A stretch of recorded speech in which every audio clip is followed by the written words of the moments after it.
तो आपके आईएसआई के इंडियन कैंप में जो छुट्टियां मना रहे कश्मीर है, हैं, आर्मी के कैंप में मना रहे हैं, उनकी जेलों में मना रहे हैं, कहां मना रहे हैं, ये तो पूछ रहा हूं आपसे। आपने पाकिस्तान है जी, कबूल भी जहां पे लिया। मर्जी है उनका दिल करे, जैसे हम आजाद नक्लो हरकत करते हैं, नहीं डरते। ना हमारे यहाँ कोई आरएसएस है, ना हमारे यहाँ 5 कोई यूट्यूबर बजरंग से दल डर है, गए, ना कह रहे हमारे यहाँ। बुखारी साहब आप डरते नहीं है। हम डरते नहीं, आपके सामने घूम रहा हूं ना, अभी आपने खुद नहीं नहीं नहीं, कहा। आप तो भैया, आप तो माशाल्लाह, आप तो मुझे आईएसआई और आर्मी, पाकिस्तानी आर्मी के पत्रकार ज्यादा लगते हैं, तो आप आराम से घूमेंगे, कोई दिक्कत नहीं होगा आपको। बस यही जवाब है आपका। जी। वैसे जीडी रॉ जीडी का जो बख्शी सर। व्हाट्सएप चलाने वाले एंकर है, वो भी ऐसी बातें करते हैं। देखिए, पाकिस्तान में जमहूरियत नाम की कोई चीज नहीं है। इनके लो जी, 75 सालों नया में से लेक्चर शुरू। कोई 30 साल। देखिए साहब, मेरा नाम बख्शी है? मेरे को बोलने दीजिए। मैं कह रहा हूं कि पिछले गुज़िश्ता 75 साल में से कोई 30 साल इनकी फौज ने डायरेक्ट रूल किया, और बाकी 40 साल उन्होंने, 45 साल उन्होंने कठपुतलियां नचाई हैं पीछे से, मुखौटे बनाए हैं सिविलियन पॉलिटिशियंस के, और उनको कठपुतलियों की तरह नाच नचाया है दुनिया भर के सामने। ठीक है, अभी एक जो इनकी इलेक्शन थी अभी हाल में इमरान खान साहब की, उसको इन्होंने स्टोलन इलेक्शन बना दिया, जैसे कि 1971 में हुई थी। तब इनके देश के 2 टुकड़े हो गए थे। अब इनका आसार लग रहा है कि इनके देश के कम से कम 4 टुकड़े तो हो ही जाने का बहुत बड़ा लो जी, अंदेशा है। ठीक है साहब, इन्होंने बेचारों ने कभी जमहूरियत ना देखी, ना सुनी, ना एक्सपीरियंस करी। इनकी नाम के लिए फ्री प्रेस है। ये आप देख रहे हैं किस तरह फ्री प्रेस में जो चोंच खोलता है, जो सरकार की आलोचना करता है वो या तो गायब हो जाता है, या जेल जाता है, या टॉर्चर किया जाता है, और उसके होश आवाज के फाख्ते उड़ा दिए जाते हैं। दूसरी बार जैसे हमारे सामने ये जनाब बोल रहे हैं, वो ट्यून गाते हैं फौज की। ये भी पाकिस्तान की फौज की और आईएसआई की ट्यून गा रहे हैं, क्योंकि इन्होंने कभी जमहूरियत एक्सपीरियंस नहीं करी। इनको ये नहीं मालूम कि एक जो स्तंभ होता है फ्री प्रेस, वो सरकार की आलोचना करता है। उसमें हिम्मत होती है कि अगर सरकार गलत जा रही है तो उसको सही राह दिखलाए, ये ऐसी चीजें लोगों के सामने पर्दाफाश करे। पाकिस्तान की प्रेस तो वाहवाही करने के लिए ये तमाशबीन है। ये क्या जाने फ्री प्रेस क्या होती है। इनके ही साथी पकड़ के ले गई आईएसआई, और ये कह रहे साहब वो तो छुट्टी मनाने गए होंगे, वो गाना गाने गए होंगे। अरे साहब, हम जानते हैं कि आईएसआई की सेल्स में क्या गाने गाए जाते हैं। अच्छा, टॉर्चर आपको करते पता हैं है? इनको, लात अच्छा घूसे अच्छा। पड़ते हैं। ठीक है साहब, और ये जो लोग हैं, ये तो बेशर्मी है कि आप ही के लोग पकड़े जा रहे हैं, आप बोले नहीं साहब ऐसा तो हुआ ही नहीं, कोई नहीं, और सब ठीक ठाक है।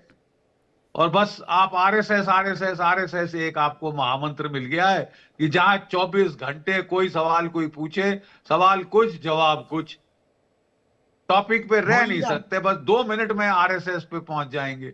अरे अपनी जवाब दे दूं। अंदरूनी मामले देखो यार, अपनी जवाब मसाइल दे दूं। देखो। तुम्हारे देश में भुखमरी आने वाली है, नहीं, और लोगों के बख्शी बुरे साहब, हाल है, 2 बख्शी रोज साहब की कुछ रोटी चंद, नसीब नहीं जी हो रही। बख्शी साहब, चंद यूट्यूबर्स जो हैं वो दिखाते थे कि भाई कंपैरेटिव स्टडी करके कि ये रहा भारत, भारत के पास आईआईटी, आईआईएम्स, इसरो, बाकी चीजें ये है आपके पास, आप क्या कर रहे हो, वो क्या कर रहा है। तो ये बात इनको इतनी चुभ गई कि करीबन हाँ, 40-50 यूट्यूबर्स लापता हैं, उनका कोई ठिकाना ही नहीं है। अब मैं बुखारी साहब से और कह रहा हूं, कह यहाँ रहे छुट्टियां मना रहे हैं। दूसरे पत्रकार बोल रहे हैं कि साहब वो छुट्टी मनाने गए होंगे। अरे साहब, हद होती है, बेशर्मी की सिवाय भी हद आपकी होती बोली है। बोलने वाले जो यू है, जो आर आपकी यू बोली आर अ दूसरे पिलर मुल्क में ऑफ बैठ के बोल रहे हैं, उनके द अलावा सब फोर्थ पिलर छुट्टियों ऑफ पे गए द थे। स्टेट। और आपका ये रवैया रहा, अपने जो आपके हमसफर है, जो आपके ब्रदर हैं पत्रकार, जो हालत उनकी आज हुई है कल आपकी होगी अगर आपने थोड़ी भी चोंच खोली। नो वंडर आप यहाँ तारीफों के पुल बांध रहे हैं पाकिस्तान की फौज के, पाकिस्तान की आईएसआई के, और कह रहे हैं कि जैसे साहब आपको, कौन सा आग हुआ, कैसा आग हुआ, जनरल साहब अब वो बस तो हो गया, आप छुट्टी सुन रहे हैं मनाने ना? गए होंगे। आप सुन मैंने रहे हैं ना? अब ऐसा आपका ऐसी लेक्चर ऐसी आपका बंद हो भद्दी गया तो हरकत मैं कुछ नहीं बोलूं? देखी साहब प्रेस से। नहीं, अभी शेम ऑन आपके, यू, आपका जो महा लेक्चर था खत्म हो गया? एब्सोल्युटली शेम ऑन यू, जिसे बोलते हैं चुल्लू भर नहीं, पानी में डूब मरो। शेम ऑन हिंदू इनका चुल्लू आपस भर सर। पानी में डूब मरो चुल्लू भर मियां। पानी में डूब के मर ले, इतने से चुल्लू भर में। एक एक या सिप में। आप मरे, क्योंकि आप अपने जो आपके साथी हैं, बुखारी साहब प्लीज, जो आपके सजाद बुखारी कॉमरेड्स जी, हैं प्रेस में, क्या उनके बात साथ है? ये चुल्लू हो रहा चुल्लू भर है, पानी में डूबने का उनको मतलब होता है कि तशद्दुद की जा रही है, भाई लानत। और आप वाकयात ना को सिर्फ सुनाते हैं। चुप चुल्लू हैं, भर पानी। आप कवर अप करने की कोशिश कर रहे हैं। मुझे अफसोस हो रहा है कि ये आपके अमेजिंग। जर्नल रहे हैं, ये आपके जर्नल रहे हैं, ये इनकी टोन अरे है, भाई साहब, इनकी आपको लैंग्वेज। अफसोस है क्योंकि क्या? आपको अफसोस है क्योंकि 93,000 पाकिस्तानियों को इन्होंने नाको चने चबवाए थे, इसलिए आपको अफसोस है। मुझे जीडी बख्शी जी, सर जी। पर गर्व है बुखारी जवाब साहब, दे दूं? मुझे जवाब दे गर्व है दूं? इन पर। नहीं होगा, और आपको गर्व ही इज अ होगा। जवाब दे डेकोरेटेड दूं? Army officer. जवाब दे दूं? उनके अब सीने पे जवाब नहीं इतने सुनोगे। मेडल है ना, उतनी आपकी जवाब उम्र नहीं होगी। सुनोगे। जवाब जीडी नहीं बख्शी सुनोगे। साहब के सीने पे इतने जवाब मेडल्स हैं सुनोगे। जितने आपकी उम्र नहीं होगी। अभी सजाद जवाब बुखारी नहीं साहब, सुनोगे। तो कम से कम अपनी अभी जुबान को जवाब थोड़ा नहीं लगाम सुनना। दें आप प्लीज, मैं रिक्वेस्ट कर अभी रहा हूं। जवाब- अब अपनी जवाब जुबान नहीं को थोड़ा सुनना। लगाम में रखें आप। जीडी बख्शी सर के बारे में और किसी भी आर्मी ऑफिसर के बारे में इंडिया में कोई कुछ सुनने के लिए तैयार नहीं है। मैं सिवाज सर के पास जा रहा हूं, बस रुक जाइए आप, हो गया आपका बस। सजाद बुखारी जी बस बस, सभी पैनलिस्ट का सम्मान करें। मैं आपसे रिक्वेस्ट कर रहा हूं सिवाज सर, 4 यूट्यूबर्स से डर गए सिवाज सर, 4 यूट्यूबर्स से डर गए, 4। कहते हैं इंडियन आर्मी का सामना करेंगे, कहते हैं कि भाई हम तालिबान को देख लेंगे, अफगानिस्तान को देख लेंगे, 4 यूट्यूबर्स से डर गए आप सिवाज सर। हाँ बिल्कुल, देखो सच्चाई है, ये यूट्यूबर से डरे क्यों हैं? ये डरे इसलिए हैं कि वो सच्चाई दिखा रहे, और वो सच्चाई दिखा रहे हैं, वो खुद नहीं बोल रहे, अवाम बोल रहा है। आप अगर कोई गवर्नमेंट है, अगर कंस्ट्रक्टिव क्रिटिसिज्म को आप नकारा करते हैं, तो फिर आपके अंदर डेमोक्रेसी नाम की कोई चीज ही नहीं है। अगर आपको पता, वो आईना दिखा रहे हैं, वो कोई गलत चीज तो दिखा नहीं रहे, वो कोई एंटी इंडिया या प्रो पाकिस्तान या प्रो इंडिया की बात नहीं कर रहे। वो दिखा रहे हैं कि आज के तारीख में पाकिस्तान कहां रह गया और भारत कहां रह गया और क्या क्या करना चाहिए, और वो कम बोलते हैं और जो पब्लिक है वो बता रही है। तो डर क्यों गए? डर इसलिए गए, अब अवाम गवर्नमेंट को लगता है कि यहां तो तूफान मचने वाला है, यहां तो पब्लिक तो बिल्कुल अगेंस्ट है। क्योंकि सच्चाई यह है कि जो प्रेजेंट गवर्नमेंट है, वो गवर्नमेंट इलेक्शन जीत के तो आई नहीं, इलेक्शन तो जीता था इमरान खान ने। क्योंकि पाकिस्तान की आर्मी जिस प्रकार से बख्शी साहब बता रहे थे, वो मास्टर कर रखा है उन्होंने, या तो वो डायरेक्ट रूल करते हैं या वो इनडायरेक्ट करते हैं। अब इन्होंने इनडायरेक्ट रूल का बड़ा अच्छा फायदा है, कहता है enjoy all authority without responsibility. पहली बार उन्होंने जो था इमरान खान को लेके आए, इमरान खान को बोलते थे कि ये इलेक्टेड प्राइम मिनिस्टर, ये सिलेक्टेड है। इस बार ये पीएमएलएन को ले आए, उसको बिठा दिया, शहबाज शरीफ को, इमरान खान को डाल दिया। अब जो आपका प्रेस तो है ही है, आप देखें जुडिशरी भी एक प्रकार कॉम्प्रोमाइज है, अब उसको 14 साल की सजा दे दी।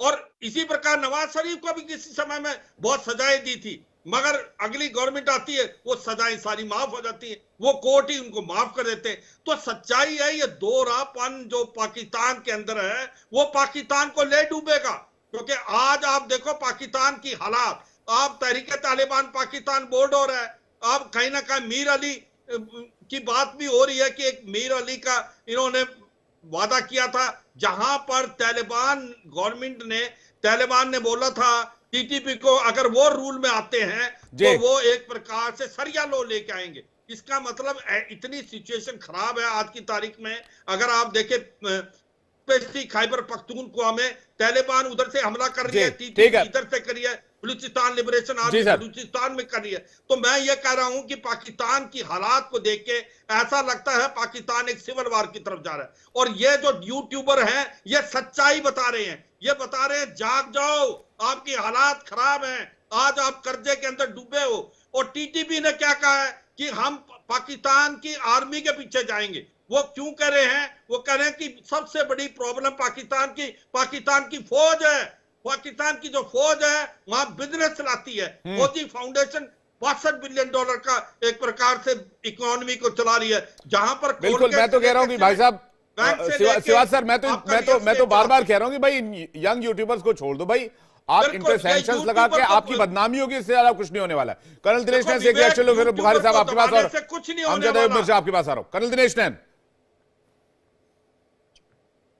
देखिए विवेक, ये जितने भी यूट्यूबर इन्होंने गायब किए हैं, चाहे वो शोएब हो, सना हो, शाइला हो, और ये धमकियां जो दे रहे हैं बाकी यूट्यूबर्स को, या जो सीनियर पत्रकार भी रहे हैं यूट्यूब के ऊपर, जैसे कि आरजू है, ऐसे लोगों को। कल आपने देखा आरजू काजमी ने कैसे बताया कि इस्लामाबाद के सभी पत्रकारों को जो रियलिटी दिखाते हैं पर या सच्चाई दिखाते हैं, कैसे धमकियां आ रही हैं, कुछ हो रहा है। तो ये बेसिकली इन ऐसे अपनी जनता के अंदर ये भय फैला रही है कि आप अगर अपने दुख, अपना प्रॉब्लम या आपके जो आज इकोनॉमिकल जो स्टेटस है, आपका एजुकेशन है, हेल्थ है, इसके बारे में अगर आप खुल के बोलोगे तो हम आपको नहीं बख्शेंगे। वो बोल क्या रहे हैं? वो कह रहे हैं 70 साल से देखो पाकिस्तान भी आजाद हुआ, हिंदुस्तान भी आजाद हुआ, तो दोनों देशों के अंदर इतना इकोनॉमी में फर्क क्यों? आज हिंदुस्तान दुनिया की 5वीं इकोनॉमी है और चौथी इकोनॉमी की तरफ बढ़ रही है, जापान से आगे निकल जाएगी। लेकिन पाकिस्तान में क्या हो रहा है? पाकिस्तान तो आज की तारीख में $130 बिलियन। जी, लगता है दिनेश सर का लिंक चला गया है। मैं इस पर बुखारी साहब का रिएक्शन चाहूंगा, उसके बाद अमजद मिर्जा